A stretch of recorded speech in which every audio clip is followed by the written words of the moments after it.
అంటే they belong to the plane of experiencing. అది అంటే వాళ్ళకి వాళ్ళ బాడీ అనేటువంటి కండిషనింగ్ లేదు కదా. మొత్తం హ్యుమానిటీ దేంతో సఫర్ అవుతుందో అది వాళ్ళలో ఆటోమేటిక్గా రిఫ్లెక్ట్ అవుతుంది suffering. Unfortunate for certain reasons they take the disease from those people. కాబట్టి వీళ్ళకి వచ్చే జబ్బులు అటువంటివి. ఈ హార్ట్, ఈ థ్రోట్ సెంటర్ వాళ్ళు diseases of the mystic centre, diseases of the అట్లా. ఇక్కడ diseases of the average man, diseases of the aspirant, అలా ఇది diseases of the aspirant, diseases of the disciples, and diseases of the mystics, diseases of the initiate. జబ్బులు వాళ్ళకి మొత్తం నేచర్లో ఒకటే. అంటే ఎంటైర్ నేచర్లో ఉన్నటువంటిది ఒక ప్రిన్సిపల్ ఏంటంటే కరెక్టింగ్ ది మ్యాన్ అనేది ఎప్పుడు ఉంటుంది. ఆ కరెక్షన్లో some times the correction is eliminated in the form of disease. మందు వేసామనుకోండి, మందు పని చేస్తే మనకి ఏంటి లెక్క, కురుపు వచ్చి చెవులు పట్టాయనుకోండి, అబ్బా మన మందు పని చేస్తుందంటే వాడేం చస్తుంటాడు. ఆయన నొప్పి వచ్చింది, మంట వస్తుంది, కుయ్యం మొర్ర అంటూ ఉంటే మా మందు పనిచేస్తుందంట. ఇదేం లాంగ్వేజ్ అంటాడు వాడు పాపం పేషెంట్. ఆ కడుపు నొప్పి ఉన్నప్పుడేనా అదేదో కాసేపు ఉన్నప్పుడు ఏదో సరిపోయేది మందు వేసుకుంటే, ఇదే 24 hours గోక్కోవటం, తెల్లారి నిద్రపట్టదు, మంట. ఈ బెటర్ స్టేట్ అంటాడు వీడు, పైగా దానికన్నా ఇది ఏమంటాడు అనుకుంటాడు. అట్లాగే వీటిలో నేచర్లో ఎవల్యూషన్లో ఈ బ్లాకేజెస్ క్లియర్ అయ్యేటప్పుడు డిసీజ్ అనేది ఇట్స్ ఎ ప్రోడక్ట్, వేస్టేజ్ అనమాట. And disease is a inevitable step in the evolution.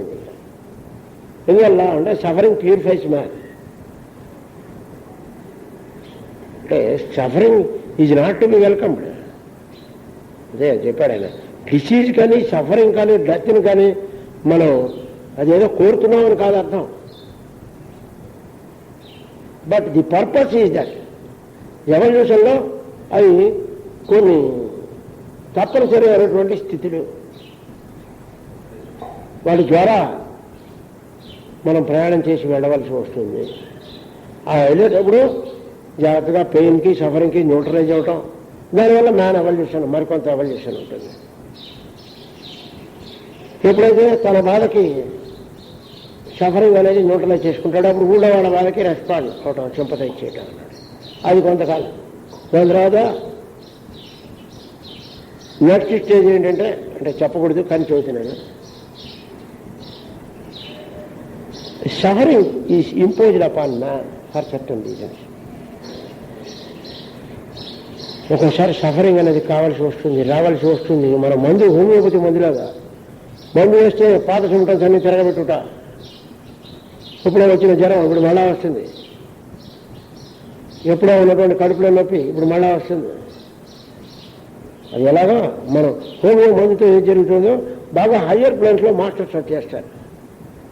చేసేసరికి ఎవల్యూషన్ అనేది ప్రాసెస్లో డిసీజ్ అనేది ఒక ఇన్ఎవిటబుల్ స్టెప్. అది రిజల్ట్ కాకుండా నెక్స్ట్ తరువాత స్థితి సాధ్యం కాదు. కనుక ఇవాళ జబ్బు ఎక్కువే ప్రాణం పోతే ఏమవుతుంది అని అడిగాం.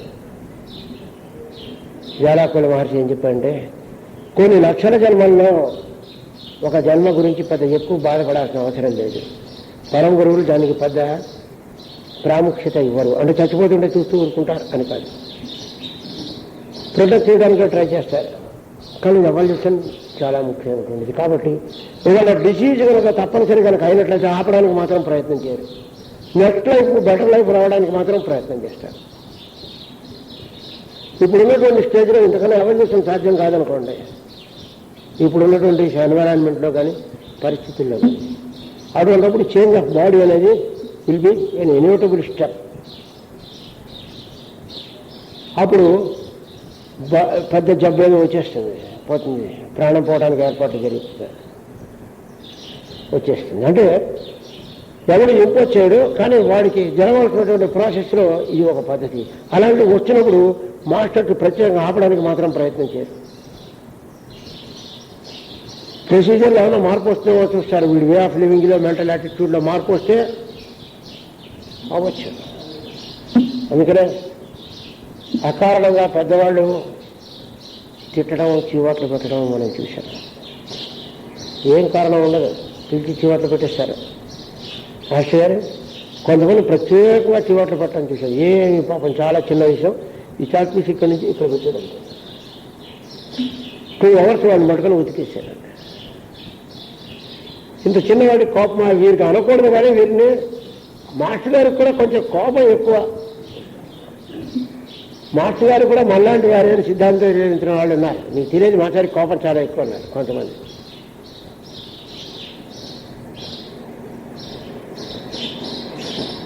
ఒక చాలా జబ్బు చేసినటువంటి ఒక పేషెంట్ నా ముందు మందుకు వచ్చాడు. వచ్చినప్పుడు పాపం వాడు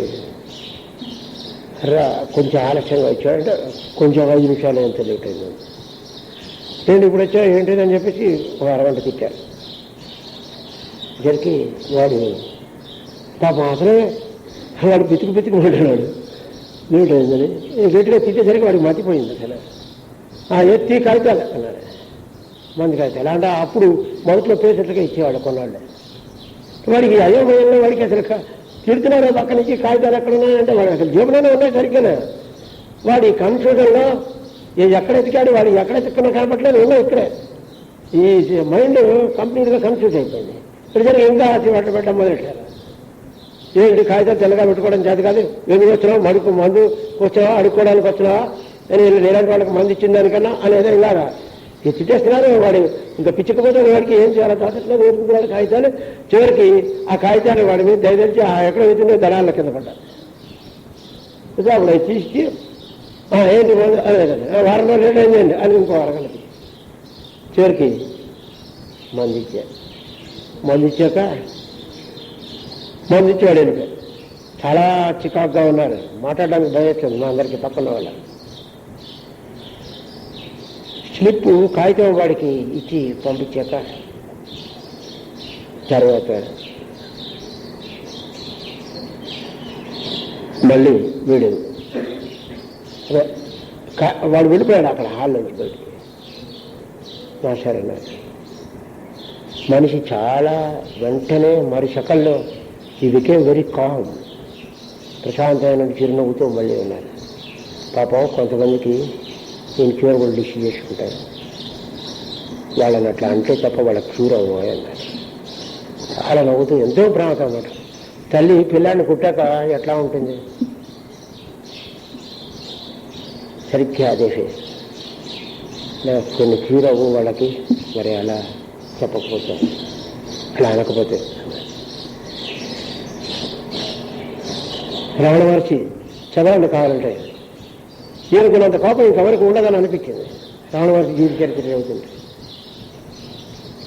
అక్కడ చెప్పేశారు పాపం, అక్కడ ఆయన వంటింట్లో ట్రైనింగ్ ఇచ్చాడు 3 మందికి. వంట చాలా కష్టం ఆయన దగ్గర వంట చేయటం. ఎక్కువ వండినా గొడవే, తక్కువ వండినా గొడవే. రామగారి ఆశ్రమంలో ఉండటం అంటే వంట చేయడానికి సిద్ధపడటం, గరిట పుచ్చుకొని లేదా వచ్చింది అవమాటం. లోపలికెళ్ళి ఆ జరిక ఉడకపోతే గొడవ, ఉడికితే ఇంకొక గొడవ. ఇది ఎలా చేసావు, అది ఎలా చేసావు ఏంటంటారు. దీంట్లో ఏదో నేను మరి ఏదో పూడిగొట్టి కారం పొడి చేయమంటే నువ్వు ఇలా అల్లం పచ్చరికనే చేసావేంటి అని ఒక గంట తిట్టేసాను. They are trained. వాళ్ళల్లో క్రమేణా కొన్నాడేసరికి ఇవన్నీ పోయి, కామక్రోధాదులు పోయి ప్రశాంతమైనటువంటి స్థితిలో వాళ్ళు అయ్యారు. తర్వాత ఈ శిక్షణ అనేది ఎక్కడో అక్కడ, ఎక్కడుంటే అక్కడే. ఎవల్యూషన్లో అంటే బాగా ఒక 25-30 జన్మలు దాటించేయాలనుకోండి, కష్టం కాదు. ఇప్పుడు ఇక్కడ ఎక్కడో ఈ హార్ట్ సెంటర్లో అక్కడ ఉంటాడు, లేదా ఈ థ్రోట్ సెంటర్ హార్ట్ సెంటర్లో ఉంటాడు, లేదా మణిపూరకంలో ఉంటాడు. సడన్గా ఈ సెంటర్ నుంచి ఈ సెంటర్ రావాలంటే నేను 40-50 జన్మలు వెళ్ళిపోవాలి. నాన్ స్టాప్ ఎక్కినట్టు ఎక్కించాలంటే మరి ఎంత చాలా మంది వేస్ట్ అవుతుంది. మామూలుగా ఎన్నో ఎక్స్పీరియన్సెస్ రావాలి 30-40 లైఫ్లో, ఎన్నో బాధలు, ఎన్నో కష్టములు, వాళ్ళ తాలూకు ఇవి అవన్నీ కలిపి రంగరించి ఒక జన్మలో కొద్ది నెలల్లో రావాలి. అంటే ప్రతిరోజు పట్టుకొని ఈ ఆత్మలో 105 ఎవరైనా పడి చావడం మంచిది, మొన్న ఎలా తిట్టేశారు ఇంకా ఏంటి అని అనిపించాలి. అప్పుడు ఒక జన్మ అయిపోతుంది. వాటికి టిక్కు పెట్టుకుంటాడు ఆయన లోపల కింద. మరి లేదు ఎలాగా చచ్చినంత పెడతారు అంటే పెద్దలే అంటే చిట్టాలని ఉద్దేశం ఏం కాదు. ఎవల్యూషన్ పాజిబుల్ అవ్వదు. లేకపోతే అదే పెద్ద గ్రేట్ హారం వాళ్ళకి జరగాల్సింది అనుకుంటే పెద్ద కలామిటీ, పెద్ద జబ్బు నుంచి మంచం ఎక్కాల్సిన పరిస్థితి ఉంటుంది. పిలిచి శుభ్రంగా పని పాడ ఏ కారణం లేకుండా తిట్టేస్తారు. దాంతో బాధపడతారు 2 రోజులు, వారం రోజులు మనస్సు చాలా బాధపడుతుంది. దాంతో క్షీరం వాడికి రావాల్సిన డిసీజ్. సో మాస్టర్స్, ఇనిషియేటివ్, గురువులు వీళ్ళంతా కూడా మన మీద దయించి మన ఎవల్యూషన్లో క్యూర్ రావడం కోసం వీళ్ళు అడాప్ట్ చేసేటటువంటి కొన్ని మెథడ్స్ ఇవన్నీ కూడా అప్పుడు ఉన్నటువంటి స్థితిని బట్టి వాళ్ళకి రావాల్సినటువంటి అనుభవాలను బట్టి చేస్తారు. ఎవల్యూషన్లో మామూలుగా అయితే మనకి ఎన్నో జన్మలు పడుతుంది అవన్నీ రావడానికి అనుభవాల్లో. కనుక ఈ డిసీజెస్కి వేరే స్టేజెస్లో ఉన్నప్పుడు వాటికి సంబంధించినటువంటి జబ్బులు ఇవి మానవుడికి వచ్చేటటువంటి. కాబట్టి disease is inherent in the man. జబ్బు అన్నది చెప్పుకున్నా. డిసీజ్ అన్నదానికి డిస్ ప్లస్ ఈజ్ అంటే ఈజ్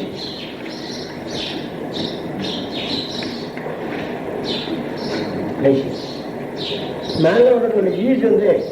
ఇది డిస్టర్బ్ ఈజ్ చూడండి హాయిగా ప్రశాంతంగా అది డిస్టర్బ్ అవడానికి డిస్ ప్లస్ ఈజ్ డిసీజ్ అని స్ప్లిటప్ చేశాడు ఆయన గాల్కోడ్. ఈజ్ డిస్టర్బ్ అవడం అన్న దాన్ని డిసీజ్ అంటారు. అక్కడ ప్రారంభం అవుతుంది.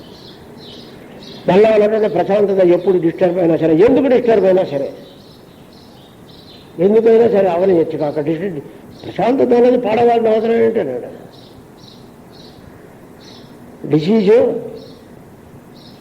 ఈజ్ డిస్టర్బ్ అవ్వాల్సిన అవసరం ఏముంది? మనస్సు ఎప్పుడు కూడా ప్రశాంతమైనటువంటి స్థితిలో ఉండేటట్టుగా చూసుకోవాల్సింది. ఎమోషనల్ డిస్టర్బెన్స్ రారాదు, వచ్చే డిసీజ్ ప్రారంభమవుతుంది. అందుకనే ముఖ్యంగా వీటికి కాజెస్ ఆఫ్ డిసీజెస్లో ఒకటి emotional disturbance in man. This is one reason. కామము, క్రోధము, చిరాకు పట్టం, కోపం, ఇవి అనవసరమైనటువంటి కంగారు పట్టం ప్రజానికి. That is also cause of the disease. అలాగే sex, too much thoughts of sex, ఎక్కువ కామం గురించిన ఆలోచనలు, అటు గ్రంథములు చదువుట మొదలైనటువంటి థాట్స్, వాటి వల్ల కొన్ని డిసీజెస్ ప్రారంభమవుతాయి శరీరం. ఇంకా తినకూడని ఆహారము, సెలెక్టెడ్ ఫుడ్, ఆహారంలో తీవ్రమైనటువంటి వదిలేయండి. బాగా స్ట్రాంగ్ ఫుడ్స్ పనికిరావు. నర్వస్ సిస్టమ్ని డిస్టర్బ్ చేయడమే కాకుండా మనస్సును ఉత్తేజం చేస్తాయి. అందుకనే మాస్టర్ గారు ఉల్లిపాయ మొదలైనటువంటి కేవలం మందు గురించే కాకుండా సోల్ ఎవల్యూషన్లో ఇదే ప్రాసెస్ కాబట్టి అది వాడటం వద్దు, పనికిరాదని చెప్పారు. మసాలాలు కానీ ఉల్లిపాయలు కానీ వీటి వల్ల, ఉల్లిపాయ వల్ల సెక్స్ థాట్స్ అనేవి ఎక్కువ అవుతాయి కనుక అదొకటి. తర్వాత మసాలాలు మొదలైన వాడటం చేత ఇటువంటి థాట్స్ ఒకటి, ఎమోషన్స్ ఇవి వస్తూ ఉంటాయి. ఈజీగా ఎమోషన్ వస్తుంది. అందువల్ల పెద్దలు అవి రాజసికము, తామసికమైనటువంటి ఆహారములు కనుక అవి పనికిరావు, సాత్విక ఆహారంలోకి రావు. అవి అని చెప్పారు. అతి కారములు స్ట్రాంగ్ అండ్ పంజెంట్ థింగ్స్, బాగా కారం ఎక్కువ వేసుకోవాలి, లేకపోతే సహించదు, పనికిరాదు అన్నది. ఎంత కారంగా ఉంటే అంత టేస్ట్ అన్నట్ట వాడవడం పనికిరాదు, పాడు చేస్తాయి, నర్వస్ సిస్టమ్ సర్వనాశనం అవుతుంది. లక్షణంగా పేషెంట్స్ అవుతారు కదా. స్ట్రాంగ్ థింగ్స్, ఆల్కహాల్స్ మొదలైనవి, మత్తు మందులు కొంతమంది వాడతారు, పనికిరావు, పాడు చేస్తుంది. ఆల్కహాల్స్ పనికిరావు. Frequent drink of coffee and tea, ఎక్కువసార్లు తాగుట పనికిరాదు.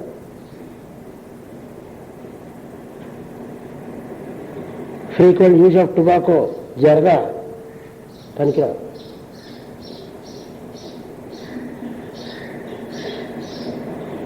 ఇవి పాడు చేస్తాయి, నర్వస్ సిస్టమ్ని పాడు చేస్తాయి. ఇర్రెగ్యులర్ హ్యాబిట్స్, ఒకరోజు ఒక టైంకి భోంచేసి ఇంకో రోజు ఇంకో టైంకి భోంచేసి, అలాగే ఒకరోజు ఒక టైంకి పడుకొని ఇంకో రోజు ఇంకో టైంకి పడుకొని, లేవడం కూడా పొద్దున ఒక రోజు 5ంటికి లేస్తే ఒక రోజు 7ంటికి లేచి, ఒక రోజు 9ంటికి లేచి. Irregularness of food and daily routine will cost disease. అంటే దానివల్ల వచ్చే కడుపు నొప్పి అది కాక ఈ ఇర్రెగ్యులారిటీ అనే దానివల్ల అసలు ఒక డిసీజ్ ప్రారంభమవుతుంది శరీరంలో.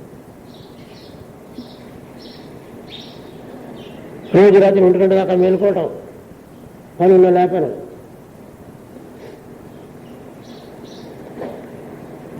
దానివల్ల వచ్చే జబ్బులు, దానివల్ల కొన్ని జబ్బులు వస్తాయి. డిస్టర్బెన్స్ ఆఫ్ డైలీ రొటీన్ ఉండకూడదు. Daily routine should be framed properly. అలాగే అనవసరంగా మందులు వాడటం, హోమియోపతిలో అయితే మనం చాలా తక్కువ వాడతాం, కానీ కెమికల్ ఎఫెక్ట్స్, డ్రగ్ ఎఫెక్ట్స్ ఉండేటటువంటి ఉన్నాయి చూడండి. తలనొప్పి వచ్చినప్పుడల్లా ఆస్ప్రోలో ఏదో తగిలిస్తూ ఉంటాడు. Chemical effects of on the body, పాడు చేస్తుంది శరీరాన్ని, మంచిది కాదు అని చెప్పారు. అలాగే ఎరువులు మొదలైనవి ఉపయోగించినటువంటి కెమికలైజ్డ్ ఫుడ్ మంచిది కాదు ఆహారానికి, జబ్బులు వస్తాయి. ప్రిజర్వ్డ్ ఫుడ్స్, డబ్బాలు తెచ్చుకొని జాములు తింటూ ఉంటారు. దాంట్లో ఎంత జబ్బు ఉందో తర్వాత తెలుసు. రుమటిజం వాళ్ళకంటే తప్పదు. వాళ్ళకి ఫ్రెష్ ఫ్రూట్ వెస్ట్లో కళ్ళతో చూసే అవకాశం కూడా లేదు వాళ్ళకి. వీడికేం పట్టింది, మార్కెట్లో ఎప్పటికప్పుడు ఫ్రెష్ ఫ్రూట్ దొరికితే దాని బదులు జామ్ డబ్బా తెచ్చుకొని తింటాడు. దాంట్లో ఏమిటి కాస్త పంచదార పాకం ఉన్నా అంతే కదా అన్నాడు. దాని బదులు నేనే పంచదార కలుపుకొని తినొచ్చు, కొంచెం ఎసెన్స్, ఫ్లవర్ ఎసెన్స్ వేస్తాడు. కానీ ఫ్రూట్ ఎప్పుడో పోయింది, దాంట్లో కోసిన 2వ రోజు 3వ రోజు తర్వాత ఇంకా అందులో ఫ్రూట్ ఉండదు, దాని తాలూకు పల్పు ఉంటుంది. అంటే చెప్ప, చెరుకు రసం తీసాక చెప్ప ఉంటుంది ఏంటంటే దాన్ని చెరుకు అంటే ఏమిటో ఇందులో అంతే ఉంటుంది, తింటూ ఉంటాడు. ప్రిజర్వ్డ్ ఫుడ్స్, ఇవాళ అన్నం మిగిలిపోతే ఫ్రిడ్జ్లో దాటి పెట్టుకొని రేపు తింటాడు. అప్పటికి ఇంకా మిగిలింది అనుకోండి, ఏనుగు కూడా తినచ్చు. వారం రోజులు తినేవాళ్ళు ఉన్నారు. జాగ్రత్త. రుమటిజము, పాలిఆర్థరైటిస్ జబ్బులు వస్తాయి, మంచాలు పెట్టిపోతాం. పోతే వదలమారండి, నేను కొబ్బరి మునిగే లేదు, వేస్ట్ ఎందుకని. ఏమిటో చాలా ధనము, మనీ అన్నీ సద్వినియోగం చేసేసినట్టు ఉంటాం. చాలా జబ్బులు వస్తాయి దానివల్ల. మొట్టమొదటి జబ్బు rheumatism. Second disease is respiratory troubles, asthmas, lung troubles, including tuberculosis వస్తాయి. ఈ జబ్బులను కొనుక్కొని తెచ్చుకున్నట్టు అవుతుంది. Don't take such preserved foods, stored foods. అయ్యాక ఫ్రీజ్డ్ ఫుడ్స్ అనేవి కూడా కాదు, ఇవి వేరు అవి వేరు. వాటి జబ్బులు కొన్ని అంటే మీ ఇష్టం, లిస్ట్ ఇచ్చి వీటిలో మీరు టిక్కు పెట్టుకోండి అని అంటే ఆ జబ్బులు మీరు ఇస్తాడు చూడండి. హోటల్కి పోతే కాగితం తెచ్చిస్తాడు, అలాగా టిక్కు పెట్టుకొని హ్యావ్ యువర్ ఓన్ డిసీజ్ వస్తాయి జబ్బులు. అలాగే మానసికంగా thoughts of fear, thoughts of anger should never be sustained. చాలా ఎమోషనల్గా చాలా టెన్షన్గా ఉంటుంది ఆ సినిమా చూస్తే అని అంటాడు చూడండి. Don't see such pictures. పాడవుతుంది, నర్వస్ సిస్టమ్ పాడవుతుంది. ఆ టీవీలో వేస్తున్నాడు కదా, ఊరికే చూస్తున్నాడు కదా అని ప్రతి సినిమా చూడకండి. అంటే ఉచితం కదా అని ఇక్కడ ఉద్దేశం అదే. ఊరికే తంతాను కదా అని తన్నించుకుంటా, డబ్బులు అక్కర్లేదు, ఉచితంగా తంతానన్నాడు అక్కడ వాడే. తన్నించుకో. అట్లాగే డోంట్ ఛార్జ్ యువర్ బ్రెయిన్. సర్వనాశనం అయిపోతుంది. మోస్ట్ క్రూయల్, మోస్ట్ ఇవి థాట్స్ అందరూ ఆ పిల్లలు పాడైపోతారు, పెద్దలు కూడా పాడవుతారు, పిల్లలే కాదు. మంచిది వస్తే చూడాలి, లేదా డబ్బులు పెట్టుకున్నాను మంచి సినిమా ఉంటాయని చూడాలి. కానీ టీవీ కొన్నాం కదా, సినిమా చూడకపోతే దండగైపోదా మనకి. అది కక్కు దండాన్ని టైంని సర్వనాశనం చేసుకోవటం, పాలు చేసుకోకండి. టైం భగవంతుడు ఇచ్చినటువంటి సమయం ఎంత విలువైందో మనకి ఇక్కడ తెలుస్తుంది ఈ వారం రోజులు. ఇట్లా ఉపయోగించుకుంటే ఒక సంవత్సరం మన ఇంటి దగ్గర మనం చదవగలిగితే మనకి ఎంత చదువు వస్తుందో మనకు కనిపిస్తుంది కదా. ఇప్పుడు మనం ఒక 3 గంటలు వేస్తే కదా, 2-3 గంటలు అమ్మో అంటాం. అంతేనా టైం యొక్క విలువ అది. That is the value of time. కనుక వాటి వల్ల కొన్ని డిసీజెస్ వస్తాయి. ఫియర్, యాంగ్జైటీ, మ్యాలిస్, ఈర్ష్య, అసూయ, చికాకు పట్టడం, ఈ థాట్స్ ఎంటర్టైన్ చేయకూడదు. ముఖ్యంగా జబ్బులో ఉన్నటువంటి వాళ్ళని ఎట్టి పరిస్థితిలో చేయకూడదు. ఎవరికైనా జబ్బు వచ్చింది అనుకోండి, టీబీయో లేదా మరో జబ్బు ఏదో ఉన్నవాడు, వాళ్ళని మనం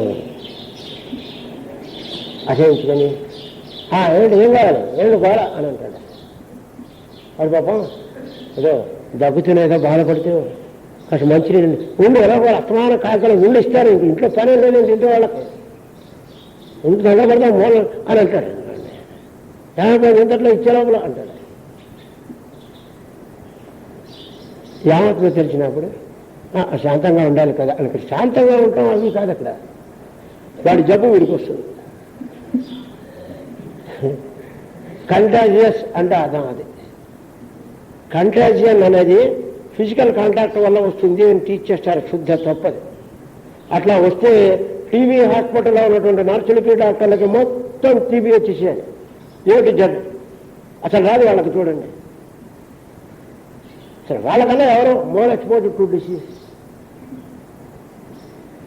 వాళ్ళు ఏదో కొన్ని మందులు వేసుకున్నారు, 24 గంటలు మందులు వేసుకుంటారు. వాళ్ళు ఏం పిచ్చోండి ఏంటి, ఎప్పుడన్నా మనిషినే వాళ్ళు వేసుకుంటారు కానీ ఏం వేసుకోరు. వాళ్ళకి రాదు. ఎందువల్ల రాదంటే ఈ ప్రిపేర్నెస్ టు సర్వ్ అనే దానివల్ల ఆటోమేటిక్ షీల్డ్ ఏర్పడుతుంది వాళ్ళ చుట్టూ.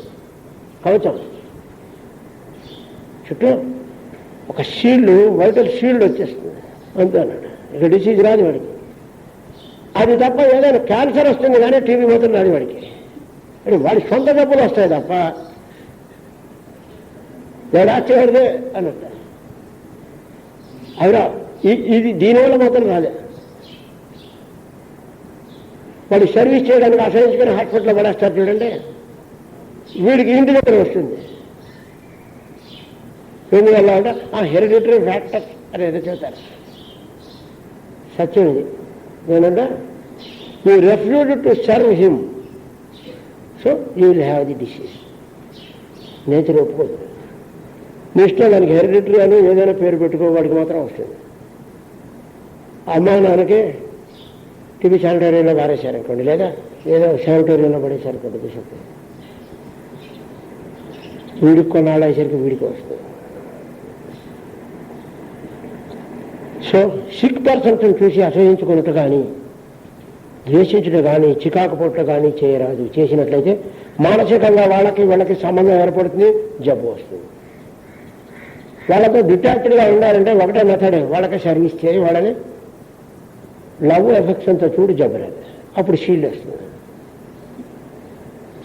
తెలిసిందా? ఎందువల్లంటే emotion is always negative. It creates negative energy. Losing of energy from the body, gap వస్తుంది సిస్టంలో, వ్యాక్యూమ్ ఏర్పడుతుంది. ఆ వ్యాక్యూమ్లోకి డిసీజ్ ఎంటర్ అవుతుంది. Understanding right thoughts, love, affection increases and produces energy. Vital energy వీళ్ళలోంచి జనరేట్ అవుతుంది. అందువల్ల వీడికి జబ్బు రాదు, వాడి క్యూర్ కూడా అవుతుంది. ఇప్పుడు లవ్ ఎఫెక్షన్తో కనుక సఫరింగ్ పర్సన్కి మనం నర్సింగ్ ఇవి చేసామంటే మనకు జబ్బు తగ్గడం మొదలవుతుంది, వాడికి కూడా తగ్గుతుంది జబ్బు తొందరగా. కనుక these are the points through which we get disease. అయితే వీటిని రాకుండా ఉండటానికి మనం కొన్ని ప్రాక్టీస్ చేయాలి. అవి ఏంటంటే డైలీ వర్క్ని రెగ్యులేట్ చేసుకోవాలి.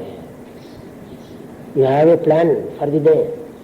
మార్నింగ్ నుంచి నైట్ దాకా మనం చేయాల్సిన పనులు ఇప్పుడు మనం ఎలా ప్రోగ్రామ్ వేసుకొని చేసుకుంటున్నామో అలా ప్లాన్ చేసుకోండి. ఫలానా టైం నుంచి ఫలానా టైం దాకా, ఫలానా టైం నుంచి ఫలానా టైం దాకా. మన క్లాసిక్ టైం ఉంది, ఎవడన్నా పిలిచి చేతి చదువుతాడు, సారీ క్లాసిక్ టైం తర్వాత మాట్లాడదాం. This improvement in the daily, in your daily program. This is the one step. అంటే మార్నింగ్ నుంచి ఏం చేయాలో ఒక ఇది వేసుకొని దాని ప్రకారం చేసుకుంటూ వెళ్ళిపో. మీకు డిసీజ్ నుంచి ఇమ్యూనిటీ రావడానికి this is the first factor. అలాగే ఇప్పుడు మనం చేస్తున్నట్టే ప్రతిరోజు ఉదయం సాయంత్రం ధ్యానం చేసుకోవడానికి కొంత సమయం కేటాయించి, ఎందుకు చేసుకోవాలో చెప్పక్కర్లేదు, చాలాసేపు చెప్పుకున్నాం మనం దాని గురించి. నీకు డిసీజ్ రాదు, నీ ఇంట్లో వాళ్ళకి రాదు. టైం లేదు అంటే సఫర్ అవ్వవలసి వస్తుంది, అప్పుడు టైం చచ్చినట్టు ఉంటుంది. సఫర్ అవ్వడానికి టైం లేదని అనడానికి వీల్లేదు కదా.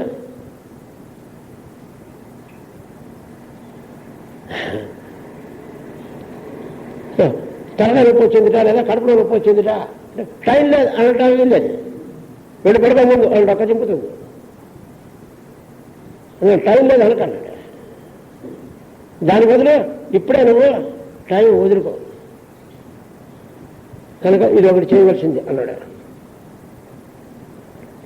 ప్రాపర్ టైంలీ ఫుడ్, తర్వాత ఉదయం నుంచి సాయంత్రం లోపల మనం చేయవలసినటువంటి పనులు, భోజనం తీసుకునేటటువంటి టైములు, అలాగే నిద్ర టైములు, మనకు ఎంటర్టైన్మెంట్, సరదాగా వినోద కార్యక్రమం, వాటికి కొంత టైము, ఇట్లాగా frame everything in your daily program. Have provision for everything. షాప్కి వెళ్తాం, మార్కెట్కి వెళ్తాం, earmark certain time for it. Program ప్రకారం చేసుకోవాలి. తర్వాత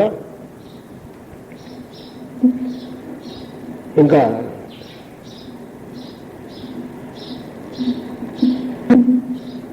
అనవసరమైనటువంటి డిస్కషన్స్ ఒకటి మంచిది కాదు. ఎవరికైనా సరే ఎక్స్ప్లెయిన్ చేయొచ్చు కానీ డిస్కస్ చేయరాదు. దీనివల్ల loss of energy.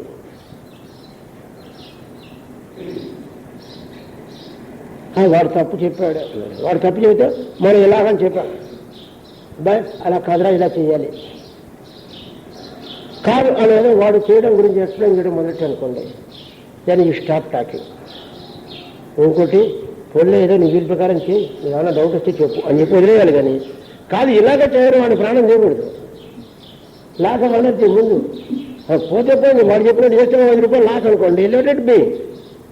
Instead of losing energy better waste 5 rupees which is nothing and compare to the vital energy. అదేనా, never involve yourself anybody in discussion. సరదాగా అట్లాగేలే అని try to be always happy. మన సరదాగా ఉండి తోటి వాళ్ళు సరదాగా ఉండేట్టుగా చూడు. ఎప్పుడు సీరియస్ గ్రేవ్ ఫేస్ పెట్టి అలా షేక్స్పియర్ మొహంలో పెట్టకం. Be relaxed in mind. నా ప్రోగ్రామ్ వేసుకోమన్నారు కదండి, ప్రోగ్రామ్ వేసుకోమన్నాం కానీ ఆ ప్రోగ్రామ్ నిద్ర బరువుల్లో పోయకూడదు. సరదాగా ఉండాలి కానీ ప్రోగ్రామ్ అనేది ఒక హ్యాబిట్ లాగా అయిపోవాలి. కానీ దాని గురించి మెంటల్గా ఇచ్చేది అది కనుక అదొకటే. తర్వాత డైలీ ప్రతిరోజు కొంత సమయం ఇవన్నీ తెలిసినవి అనుకోండి, ఫార్మాలిటీ ఒక టాబ్యులేషన్ కోసం చేస్తున్నాను. కొంత సమయం ఏదో కొంత ఎక్సర్సైజ్ చేయటం, ఆచరణలు వేయటం, వాక్ ఇటువంటి తప్పనిసరిగా అభ్యసించండి. ఆయన చెప్పాడు, నా జీవితంలో నేను మార్నింగ్ వాక్ వెళ్లకుండా ఎప్పుడూ ఉండలేదు అని హ్యాండ్మెన్ అంతటి చెప్పాడు. హ్యాండ్మెన్కి టైం ఉండడం కాదండి, మనకు ఉండకపోవటం ఉండదు కదండి.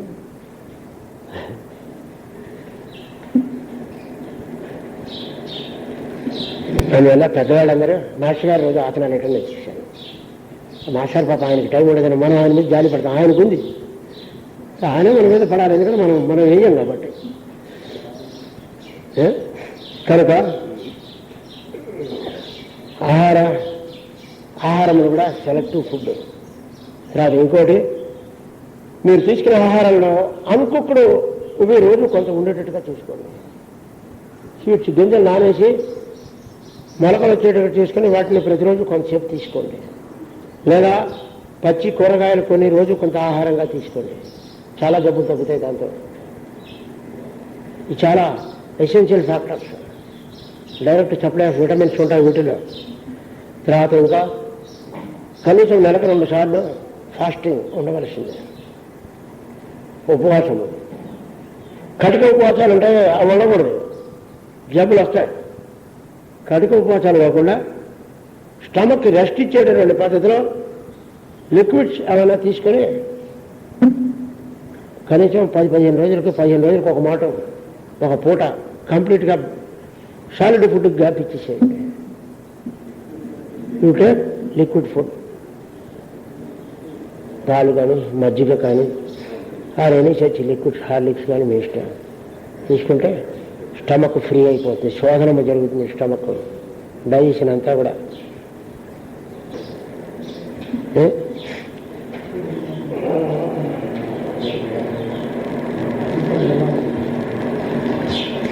తర్వాత ఇంకా మీ భోజనంలో వీట్ ఒక ఇదిగా ఒక ఫ్యాక్టర్గా ఉండేటట్టుగా చూసుకోండి. గోధుమ అనేది చాలా మంచిది ఆహారంలో. అందుకని గోధుమ మీ ఫుడ్లో ఇంక్లూడ్ చేసుకోండి. ఒక దీనికి అంటే ఏదైనా చపాతీలాగా కానీ గోధుమ అన్నంలాగా కానీ కొంత తీసుకొని మిగతా రైస్ కొంత తీసుకొని ఇట్లా చేస్తే కొన్ని ఉన్నాయి. ఎందుకంటే ప్లానటరీగా కూడా చెప్పాలంటే గోధుమ సన్నకు సంబంధించినటువంటిది. It increases heart action and also enables you to receive the vibrations of sun. ప్రాణశక్తి బాగా పెరుగుతుంది వల్ల. అందుకని అదొకటి గోధుమ చాలా మంచిది. ఫుడ్స్లో అది ఇంక్లూడ్ అయ్యేట్టుగా చూసుకోండి. 40 years దాటిన తర్వాత బాగా హెవీ ఫుడ్ మానేయండి. 40-45 years దాటిన తర్వాత బాగా హెవీ ఫుడ్స్, అరగని పదార్థములు అంటే స్ట్రాంగ్ ఫుడ్స్ ఉంటాయి చూడండి, శనగపిండి, నూనె వస్తువులు, అటు ఊరికే టేస్ట్ చేయటమే తప్ప మాసివ్ క్వాంటిటీస్లో తీసుకోవడం స్టార్ట్ చేసేది.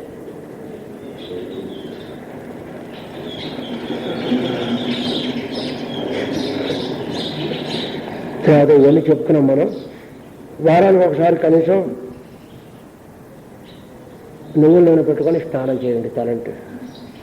ప్రతిరోజు ఒక 2 సార్లు స్నానం చేయడానికి అలవాటు చేసుకోండి. వీలైన వాళ్ళు తలకు స్నానం చేసేటప్పుడు అలవాటు చేయండి, దానివల్ల కొంచెం మంచిది. పడమ వాళ్ళు చేయక్కర్లేదు. డైలీ రొటీన్లో సర్వీస్ అనేటటువంటిది ఒక ఫ్యాక్టర్గా ఉండేటట్టుగా చూసుకోండి. రోజు ఒక అరగంట, ఒక గంట కొంత సమయం తప్పనిసరిగా సర్వీస్ చేయండి. చాలా ప్యూరిఫికేషన్ వస్తుంది మీలో. అందువల్ల ఇంకా these are the essential factors. So we shall conclude here.